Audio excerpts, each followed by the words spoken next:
Tonight, protesters occupy a Mississauga intersection demanding justice for Ijaz Chowdhury. What happened to him, what happened to his family is something that could have happened to any one of us. Calls for a public inquiry after the 62-year-old man was shot and killed by Peel police over the weekend. Plus, we're beating this virus. Everyone's efforts are paying off. Toronto and Peel region get the green light to head into stage 2 of the province's reopening plan. And lifeguards return to some Toronto beaches and expect to see more bylaw officers as well, as the city encourages people to stay cool at a safe distance. Good evening, I'm Mike Wise. Hundreds took to the streets of Mississauga tonight, calling for a public inquiry into the death of Ijaz Chowdhury. The 62-year-old died Saturday after he was shot and killed by a Peel police officer during a mental health crisis. He is the third Canadian in the last month to die after police carried out what they called a wellness check. Kelda Yoon has the latest. Hundreds of people took to the streets demanding answers for the death of Ijaz Chowdhury. Justice for who? Ijaz was a member of our community here in Mississauga and Malton. What happened to him, what happened to his family is something that could have happened to any one of us. The family is calling for the officer who shot Chowdhury to be fired. This needs immediate action now. The 62-year-old father of 4 had schizophrenia. Chowdhury's family said they called a non-emergency helpline Saturday, concerned he wasn't taking his medication. But the family says when paramedics arrived, they saw Chowdhury holding a pocket knife and called police. The SIU is now investigating what happened next. This video taken by a witness shows the moment police entered Chowdhury's residence. Police say they believed Chowdhury had a weapon and was a danger to himself. His family says otherwise. My uncle was a harmless man. He had no power to hurt anyone. In a statement tonight, Peel Police assured full cooperation with the SIU, with the Peel Police Services Board adding, while united in grief, we also know that the community is angry and frustrated. Everyone rightfully wants answers, and so do we. But the family and numerous community groups are demanding a public inquiry. We have no faith in an investigation that is conducted by the SIU, which has historically failed victims of police violence and brutality. Back at the rally, protesters say police are simply not equipped to deal with mental health crises, and they want the system to change. We've been asking special training for police for the last 15, 20 years. But nobody heard. It all fell into the deaf ears. Mental health is an illness. It's not something that the police should be dealing with in the first place, right? There needs to be changes. Like, they are not the ones who should be responding to this. They're not trained to respond to this. On top of the racism and the way that people are just killed. No justice! No peace! No Kelda Yoon, CBC News, Mississauga. No justice! A Halton police officer is under suspension tonight after a video showing the officer pushing a young man surfaced online. Now, this witness video shows the incident where it appears the officer pushed and hit a young person in Oakville. Now, after that video surfaced, the Halton police chief said the officer was suspended from duty with pay, which is in accordance with the Police Services Act of Ontario. In a statement, the chief said he is hoping other options will be provided in a new Police Services Act. Today, the Premier said he is willing to sit down with chiefs to discuss this. They're the experts, and I want their input, and if we can get their input, then we can review that. But by all means, if we're hearing it from the chiefs across the region and the Police Association, we can come to a conclusion, then by all means. Now, the police chief has also wrote that he is extremely concerned about what he saw in the video, particularly the actions of the other officers who were present at the time of the incident. Toronto and Peel region will move to stage 2 of Ontario's COVID-19 reopening plan on Wednesday. That means patios, hair salons, public swimming pools will all get to reopen. Now, the one part of the province where that is still not allowed is the Windsor-Essex area. With details, here's our Queen's Park reporter, Mike Crawley. After more than 3 months shut, the shopping malls of Toronto, Mississauga and Brampton will be allowed to open their doors on Wednesday. Hair salons also get the green light, along with swimming pools and restaurant patios, putting Toronto and Peel on a par with the rest of the GTA and nearly everywhere else in Ontario. We're beating this virus. Everyone's efforts are paying off. We're seeing it in the numbers again today. How did Toronto get to this stage? After new cases peaked in April, May was a bit of a roller coaster, but since the beginning of June, the trend has been steadily downward. I do not believe it is a moment too soon from a public health standpoint, but it also can't come a moment too soon for people and for businesses in the City of Toronto. The mayor says Toronto's splash pads will open right away on Wednesday. Outdoor pools will follow on Friday and Saturday, and wading pools from the 1st of July. Day camps can start running anytime. Museums, galleries, and the zoo can all open. With all these new freedoms, health officials are urging people to stick with physical distancing and other prevention measures. The reality is that COVID-19 remains in our community, and we need to learn to live with it. The change means the only public health unit in the province left at stage 1 is Windsor-Essex, where agricultural workers make up the vast bulk of recent cases. Farmers just aren't cooperating. They aren't sending out the people to get tested. We got to bang our heads off the wall and figure out why. The question now in many parts of Ontario is, when can they move ahead to stage 3? That would allow pretty much everything to resume, except mass gatherings like concerts or sports events. The health minister says the province needs more time to assess how stage 2 is affecting the spread of the virus. Mike Crawley, CBC News, Toronto. Some drivers-to-be are one step closer to getting on the road as drive test centers across the province reopened today and were immediately met with long lineups. 5:10, it was maybe 5 of us, 6 of us, and then when I turn around at maybe 5:45, the line goes all the way past to the next plaza. It's crazy. My daughter was anxious to get her G1 today. She turned 16 in April, just in the middle of this pandemic. So, we found out it was opening, and here we are. Well, it's the first time these centers have been opened since early March. Now, to avoid crowding, they are staggering customers based on when they were born. People with birthdays from January to June are allowed to visit this week. Those born July to December can visit next week. Alternating weeks will continue until the centers can fully open without restrictions. Now, face coverings, hand washing, and temperature checks at the center are all required. After swarms of people took to Toronto's beaches this weekend to beat the heat, the city started staffing them with lifeguards today.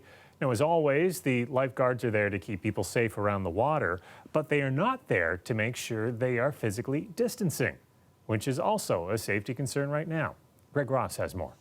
Toronto's beaches were packed over the weekend, drawing frustration today from the Premier. Everyone has to practice social distancing. Folks, I get it. You want to get out, hot day, there's a beach. We got to maybe come up with better protocols. Today, the beaches were far less crowded. I couldn't imagine being here.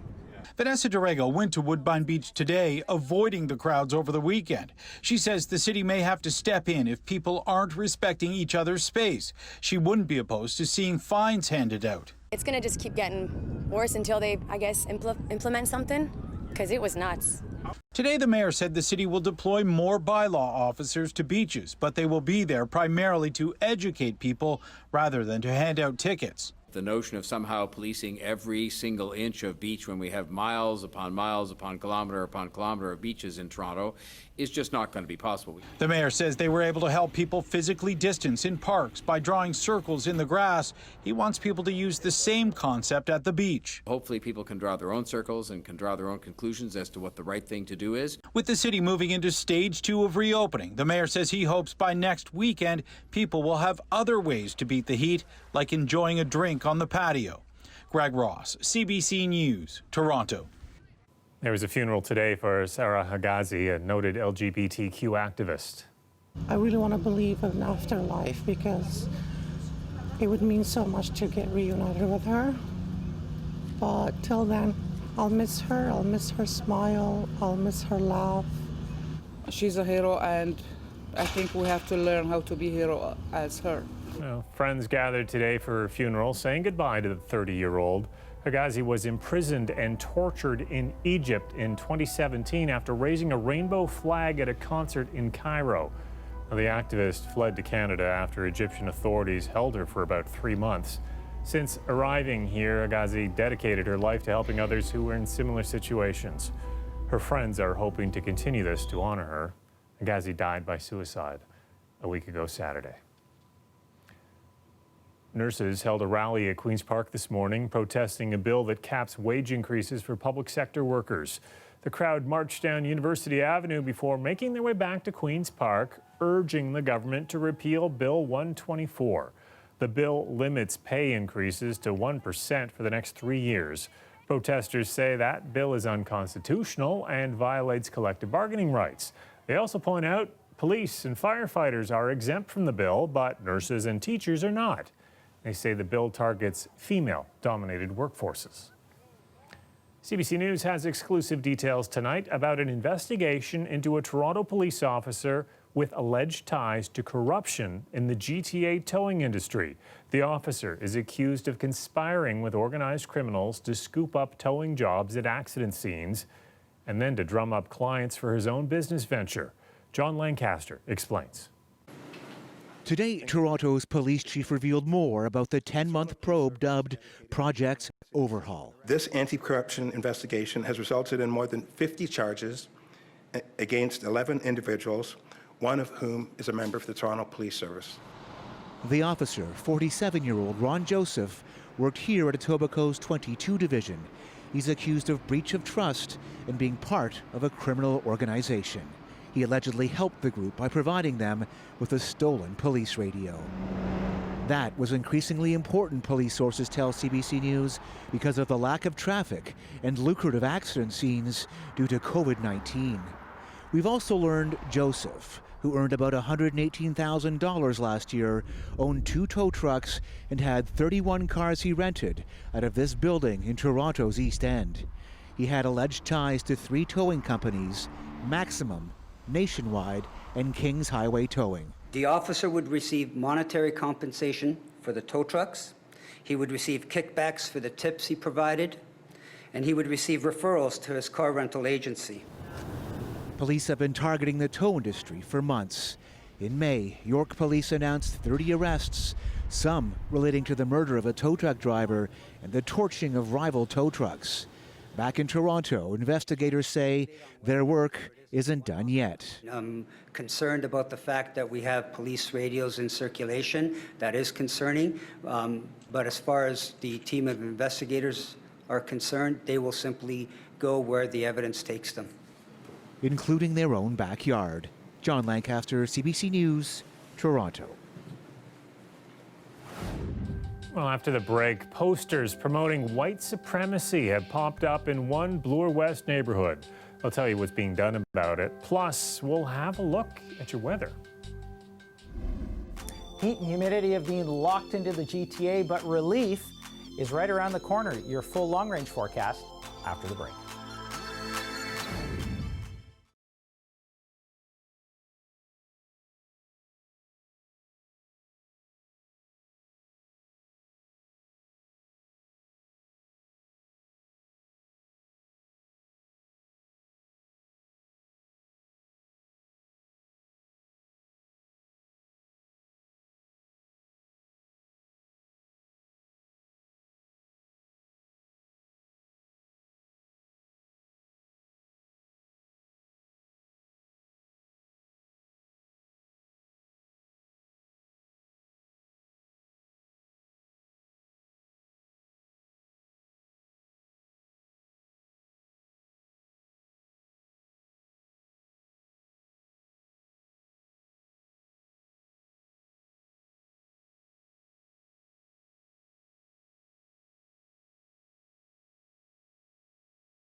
The Toronto Raptors are heading south for the restart of the NBA season. Some players and staff touched down in Florida today. They'll be training in the Fort Myers area before moving to the NBA campus at the Disney complex in Orlando in early July. That's where they'll start the remainder of the season. Now, to recap things, when the league suspended play due to the pandemic in March, our defending NBA champs were second in the East, trailing the Milwaukee Bucks.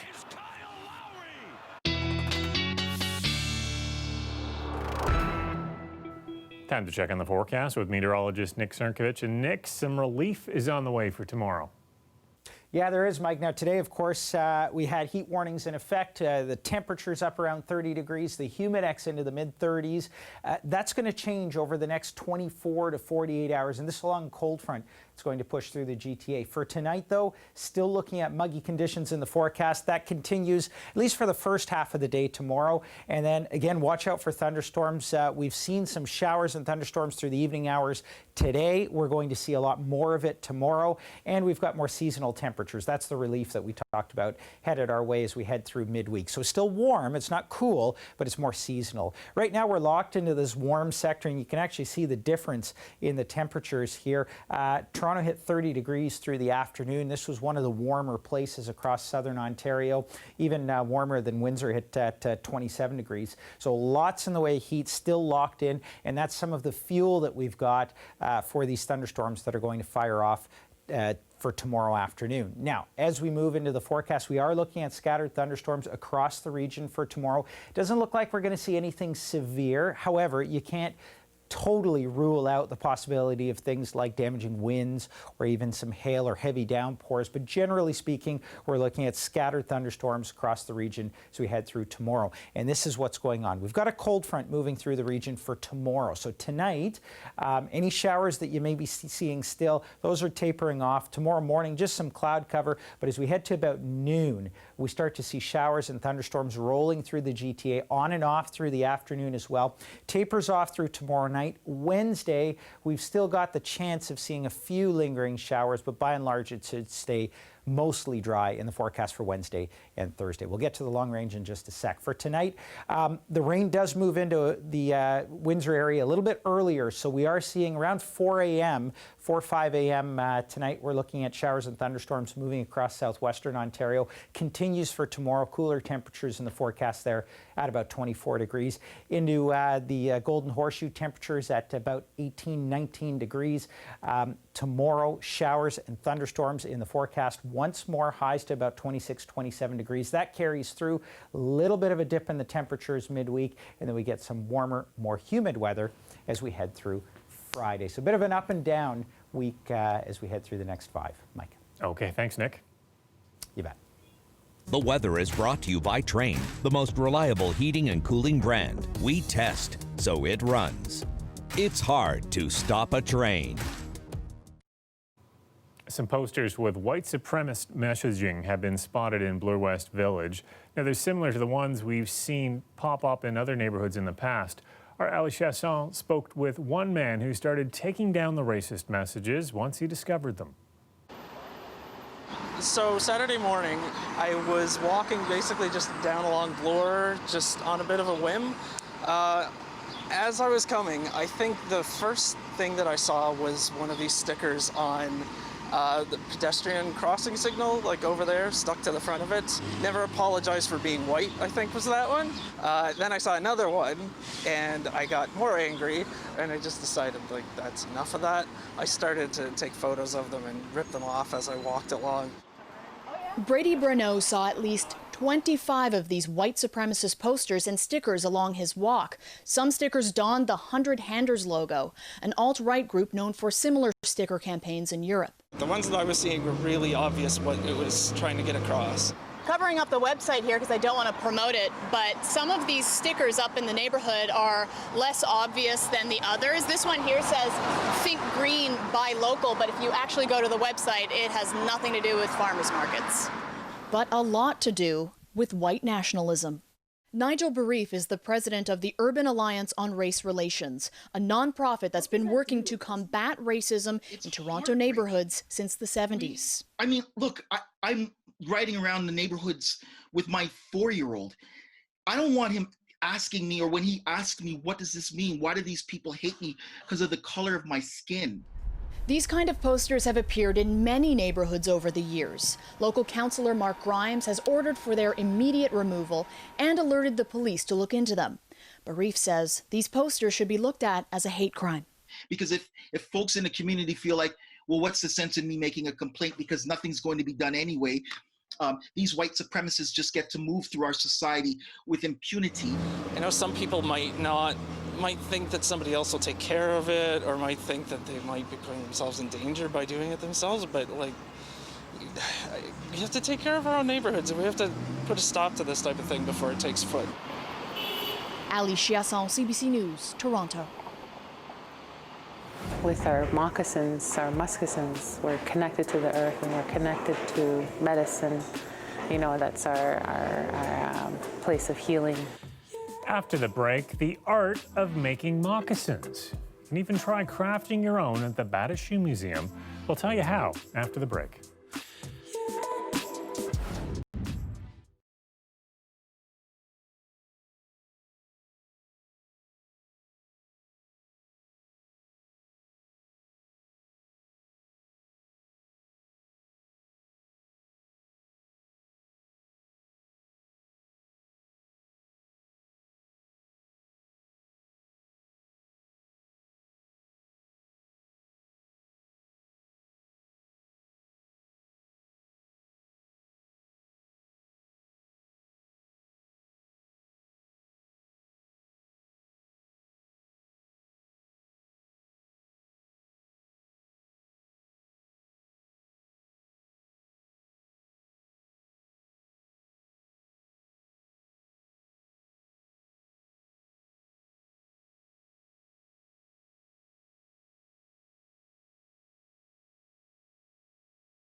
At the Bata Shoe Museum, not only can you learn about the history of footwear, but now you can also learn how to make some. Through a workshop called Story Boot School, you can learn the art of how to make mucklucks and moccasins. We sat in on a class. So what we're going to be doing today is we're going to be drawing out our templates for our moccasin, which will be the sole part of the foot. With our moccasins, our muscasins, we're connected to the earth and we're connected to medicine. You know, that's our place of healing. The Manitoba Muckluck Storyboot School at the Batachou Museum is happening tonight. Students are learning the art of traditional moccasin making. When the Storyboot School at the Batachou Museum first started, it was part of a project funded by the Treadwright Foundation, and it was to help young Indigenous youth learn these skills. And there was so much interest and publicity about the school that all sorts of people wanted to participate, be they Indigenous or not. And so now we integrate them into the same classes. So you're going to connect your dot. I am here to learn more about my culture and where I've come from. Some of my family members don't know how to bead, so this is me branching out and learning myself. By making my own moccasins, I'm learning more about my history, and I will be able to showcase where I come from by wearing these moccasins. For me, it just means that, you know, my ancestors, everything that they've encountered and endured in their lives and things that they've learned, I believe that it's passed on through our DNA. It's in our memory, in our blood memory, to have these skills and work with our hands, you know, and it's just, it's important for our culture. They say that when the culture dies within a society of people, that's when the people have become extinct. So if the knowledge keepers don't pass down the information or the history, then it will be lost, because our teachings are all through oral. Most of our teachings aren't written down, so if nobody passes along the traditions, then we won't have them for the future. Programs like this allow for what I call reconciliation light, which is the conversations that happen while you're doing something, while you're learning to bead, while you're learning your history. And I think it's really important and necessary for those opportunities to exist so we can be stronger in the future and know who we are. It's a wonderful way for everyone to learn these Indigenous skills, and it helps them to get to know each other, and we kind of call it reconciliation stitch by stitch. Well, that's our newscast for tonight. Tomorrow on Q, Ricky Martin calls in to chat with guest host Talia Schlanger. He was all set to head out on a North American tour this summer, but then the pandemic hit. You can hear that chat tomorrow at 10 on CBC Radio 1. I'll see you back here tomorrow night at 11. Good night.